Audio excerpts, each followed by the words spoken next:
CNBC TV 18, celebrating 15 years of leadership.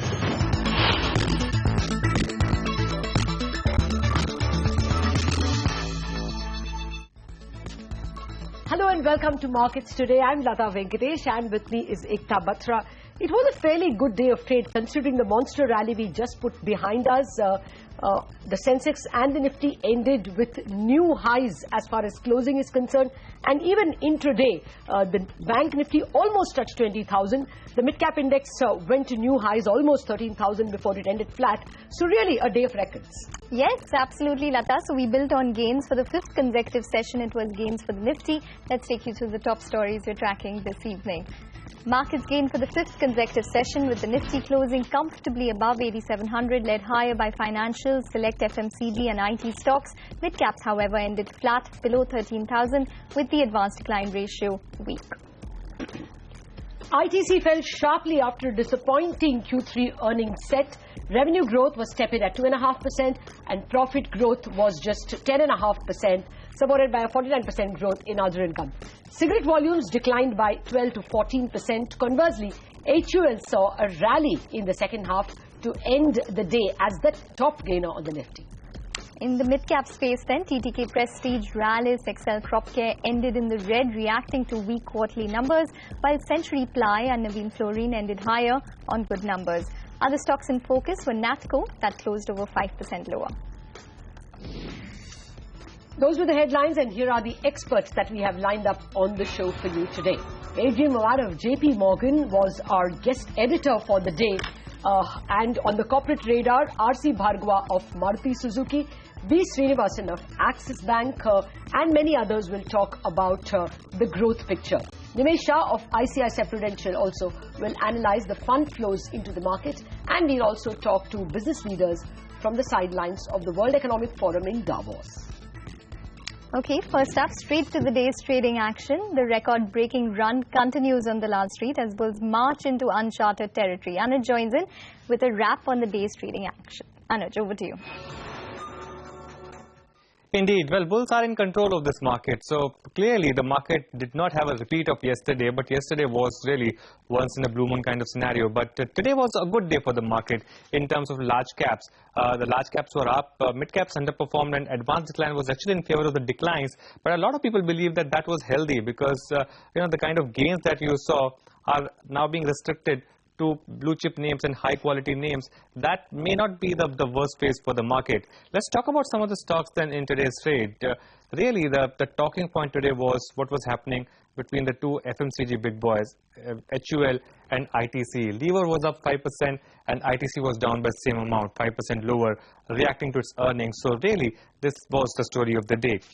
In terms of some other stories, financials continue to look good. PSU banks played a bit of a catch-up today. Stocks like Bank of Baroda, Punjab National Bank, SBI, they've been left behind by private bank peers, and today you saw a big rally in all these names. Apart from that, some other prominent Nifty winners included HDFC, that had a second strong day. Infosys was up 2% and Larsen & Toubro was up 1.5%. On the losing side, we had a couple of stocks. Cipla was down in trade today, down about 3%. Zee reacted to its earnings, down 2%. And Tata Motors also was down about 1%. And metal stocks saw some profit booking in trade today after a big run yesterday. So stocks like Sesa, NMDC, Jindal Steel, they were all down. In the mid-cap side, there were some big winners in today's trade. UB Holdings was one of the stocks of the day, up 19%. Century Ply reacting to earnings, up 11%, up 600% in the last 1 year. And Bombay Dyeing was up about 12%. So 8,700 taken out now. Levels have become a bit meaningless, but still, a lot of people are betting that maybe the Nifty would now make a move towards 9,000 in the build-up to a pre-budget rally. All right, thanks a lot for that, Anuj. Quite clearly the market not willing to let up, and performance was rewarded. Good performance by companies like Century Ply, for instance, a company that's been giving 25% compounded annual growth rate year after year got richly rewarded today after their numbers, and of course it's been one of the best performing stocks over the year, as Anuj just told you. Again, big performers like Ashok Leyland continued to get rewarded. Titan was among the gainers with a 3.5% profit, and actually the telecom companies came out of practically nowhere and performed very well. Idea Cellular and Bharti Airtel both ending with 3.5 to 4% in terms of gains. So those who didn't perform came out and performed. Likewise, lack of performance was also punished. MMFSL, despite all that was happening in the finance space, continued to get punished for the sharp rise in NPLs that it reported. Likewise, ITC, with those completely unexpected tepid volume growth in Q3, got the market's ire, as you can see, down 5%. Yes, absolutely. We had a lot of paper stocks that were active today as well. But time now for some market perspective. A day after the monster rally, guest editor Adrian Movat of JP Morgan expects to see 15% earnings growth in FY16 and higher rating for India on the back of interest rate cuts. We don't have a formal target for the Nifty, but we're quite comfortable we're going to get 15% earnings growth. We talked about interest rates falling. I think the environment, particularly at the long end of the curve, is attractive. So if long bond yields come down, you could get a bit of PE re-rating. So that gives you a hint of the sort of type of returns that we expect. And we're looking for an economy to pick up pace. And so we're expecting it to be the more cyclical end. We like the near cyclicals like the financials, but within the financials a focus on the banks that have got a good deposit taking platform. This market's performing well, and it's performing well because the fundamentals are improving. We've got a very good policy framework. We've got an excellent news story when it comes to inflation. The final thing we need is a bit of growth, isn't it? And the trend is okay. You know, the IP numbers are gradually rising, but 3.7% is relatively anemic. Generally, this economy is improving, but the absolute level of growth, I don't think, is satisfactory for this stock market to continue to perform well. Well, that's the familiar theme then, worrying about the lack of growth so far, but somewhat confident that that elusive growth is going to come later on in 2015. Well, now let's turn to all the action from the futures and options space and cut across to Nigel D'Souza. Well, in the derivatives market in today's trading session, the Nifty ended higher by close to around 30 points, but the India VIX as well moved in tandem. It ended higher by close to around 2% odd. That's telling you that there is some lower level put buying as well as the out of the money, aggressive out of the money call buying. Take a look at the couple of strikes that were in focus today. We did see that the 8,600 put as well as the 8,700 put, the premiums were lower by nearly around 5 to 8% on both those two strikes, telling you that the base for the Nifty has definitely moved higher. The 8,900 call, if you were a buyer, you would make close to around 40% return. In today's trade itself, the premium ended at around 21 bucks odd. Take a look at the 9,000 call as well. We did see the premium over there on a very, very low base. Some speculative action being seen over there because the premium moved up from around 7 bucks to around 8 rupees 50 paisa. In case the Nifty gets up and kicking, traders willing to waste premium of around 7 rupees. And then in fact, if the Nifty gets up to those levels, then they make big money over there. Individual stocks though that were in focus. The Nifty ended high by 30 points, but take a look at ITC. That's a big heavyweight. That one did see selling pressure all through the trading session post its numbers. That one ended lower by close to around 5%. But Hindustan Unilever, the stock that was getting sold into, today we saw massive buying on that counter. Remember, the stock is up more than 20% for this year itself. Bank of Baroda as well did see big buying. The open interest is up close to around 20% odd. And on the flip side, we did see something like a PNB come in for a big short covering bounce in today's session. A couple of other stocks in the broader markets that were in focus. We did see Ashok Leyland, a return to the buy list, big buying being seen on that counter. While Apollo Tyres, after the big run we've seen over the past year, that one did see unwinding pressure in today's trade. Mahindra & Mahindra Finance, though, it continues to get sold into. The open interest build up today was in excess of around 15%.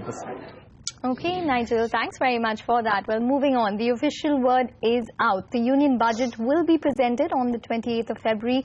The budget session of the Parliament will begin on the 23rd of Feb and will continue till the 20th of March. After a short recess, the session will resume from April 20th to May 8th. Let's in fact listen in to R.C. Bhargava, the Chairman Maruti Suzuki and Adrian Movat on their expectations from the budget. What we always wish for is absolute stability of policy. We have a few things which we have said. We don't think excise cuts can come, will come, so we've given up that aspect of the things. but we want a tax regime which is stable, which is reasonable, which is what has been promised to us. And as long as that continues and there are no surprises anywhere, we would be quite happy.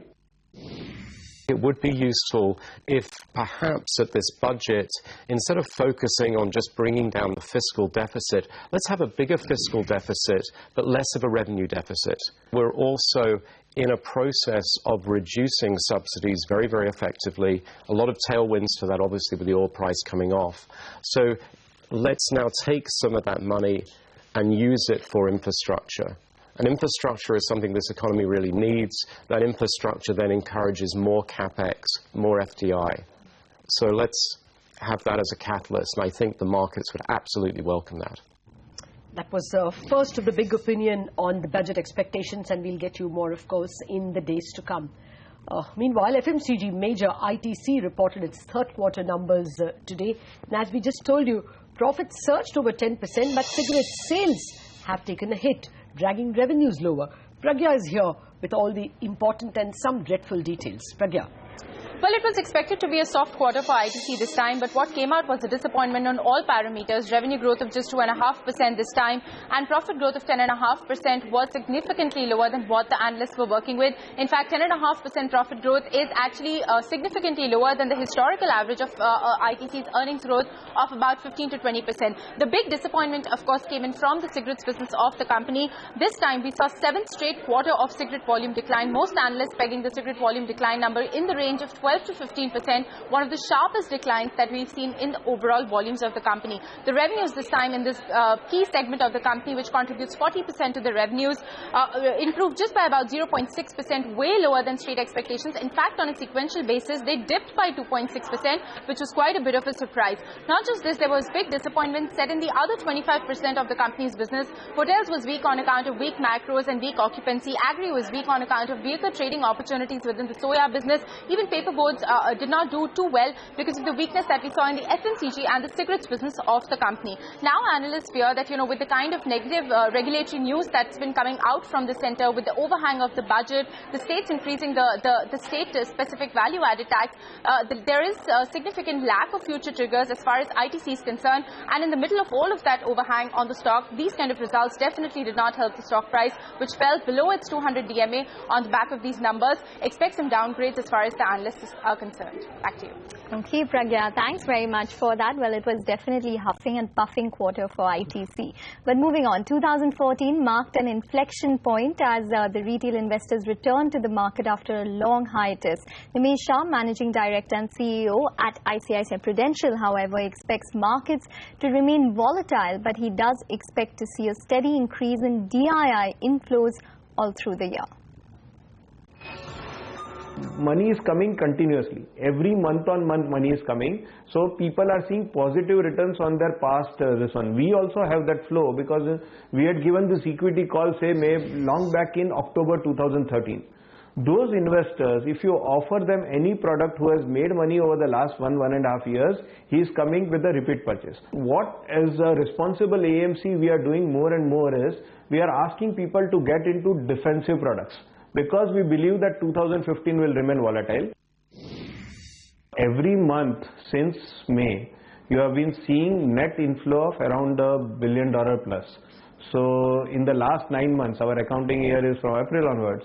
So in the last 9 months, you can say around 1 lakh crores has been the gross inflow that has come into mutual funds, and net what mutual funds had put in the market is around 50,000 crores.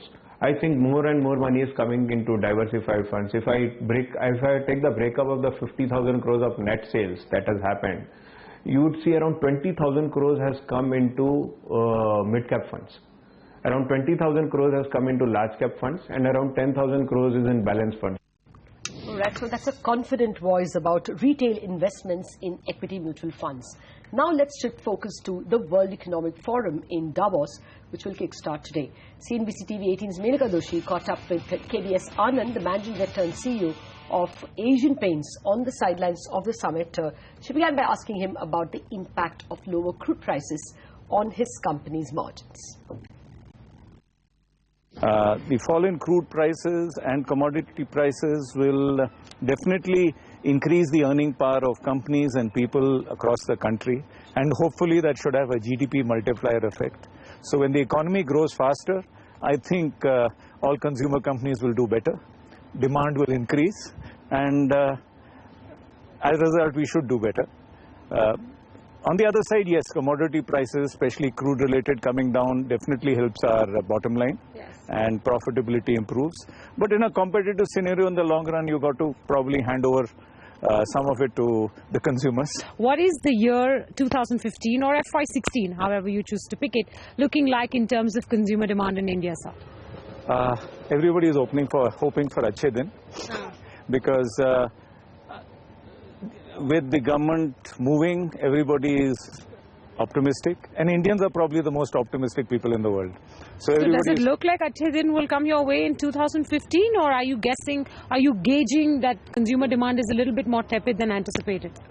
It's going to take time for any action by the government to translate down to the ground level, but the stock markets definitely indicate that consumer demand is going up.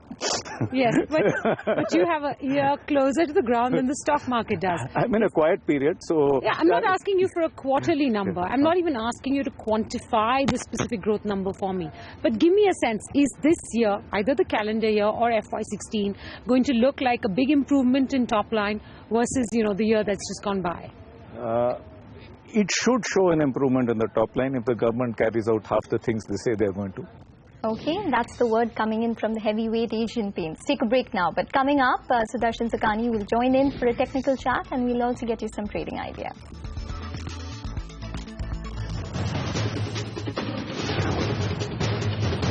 CNBC TV 18, celebrating 15 years of leadership.